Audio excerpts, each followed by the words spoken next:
जय मसीह की मेरे प्रियो, मैं आशा करती हूँ आप सभी अच्छे होंगे और वचनों में बढ़ रहे होंगे। आज का हमारा विषय दुष्ट किसानों का दृष्टांत के बारे में है। तो चलिए हम पवित्र शास्त्र बाइबल से वचन के द्वारा सीखेंगे। मरकुस अध्याय 12 और वचन 1 से 9 तक पढ़ेंगे। किसी मनुष्य ने दाख की बारी लगाई और उसके चारों ओर बाड़ा बांधा और रस का कुंड खोदा और घुम्मट बनाया और किसानों को उसका ठेका देकर परदेश चला गया। फिर फल के मौसम में उसने किसानों के पास एक दास को भेजा कि किसानों से दाख की बारी के फलों का भाग ले। पर उन्होंने उसे पकड़कर पीटा और छूछे हाथ लौटा दिया। फिर उसने एक और दास को उनके पास भेजा। उन्होंने उसका सिर फोड़ डाला और उसका अपमान किया।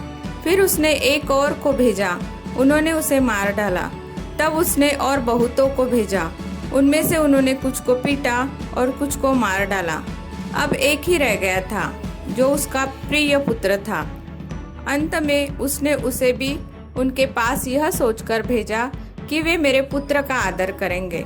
पर उन किसानों ने आपस में कहा, यही तो वारिस है, आओ हम इसे मार डालें, तब मिरास हमारी हो जाएंगी। और उन्होंने उसे पकड़कर मार डाला और दाख की बारी के बाहर फेंक दिया। इसलिए दाख की बारी का स्वामी क्या करेगा? वह आकर उन किसानों का नाश करेगा और दाख की बारी दूसरों को दे देगा।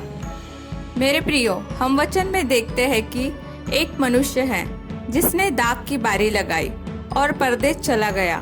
वह हमारा परमेश्वर है जिसने सबसे पहले अपना वचन यहूदी लोगों को दिया। फिर हम देखते हैं कि दाख की बारी का मालक अपने दासों को उनका फल लेने के लिए भेजता है।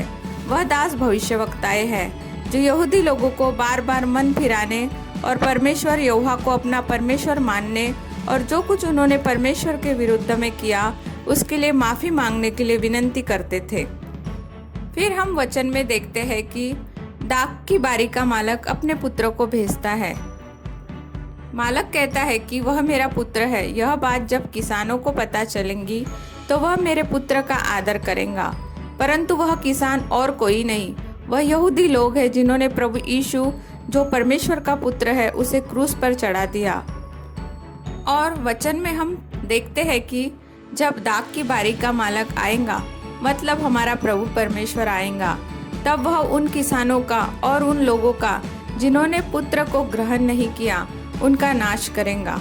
मेरे प्रियो, मैं आशा करती हूँ कि आप इन वचनों के द्वारा बहुत कुछ सीखे होंगे।